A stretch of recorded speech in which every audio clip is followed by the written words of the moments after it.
What's good, guys? Following my anti-communist kit video, I got two private messages asking why I carry a balaclava, or a ski mask. And I think that that's a valid question that should be addressed. Just for eye candy here, I got my AR-10 out and my TMP. So that is a valid question, and I think it needs to be addressed and answered. Because usually people who carry ski masks or wear ski masks are, they're bank robbers or kidnappers or SWAT members or undercover cops, stuff like that. And I am none of those things. I'm just a citizen, and I do indeed have a ski mask in my bug out kit. So it does beg a valid question: why? Why would you need to carry a ski mask? I thought you were a good guy. Why do you need to hide your identity?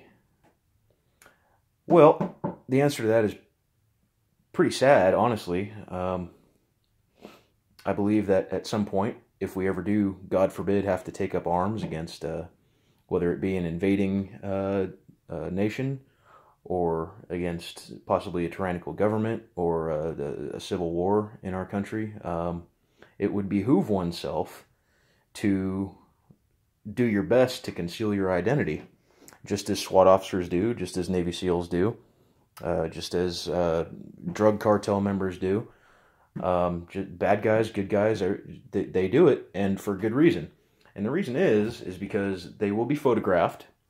They will be under high scrutiny. Those photographs will get back to the media. And then they know who you are, your enemy, whoever that may be. And they know where you live, and they know who your family is. And they can retaliate directly against you. They can just come to your front door, and that would not be good. So that's pretty much the brunt of it. It would be good to not have retaliatory action taken against you by your enemy. Again, whoever that enemy is. I'm not a bad guy. I'm not a special forces guy. I'm not anything. I'm just a fucking guy. That's it. I work a 9-to-5 job.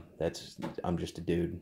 But if something bad were to happen, and I needed to defend my home or my community or my family in a period of crisis, I would not like my face plastered all over CNN.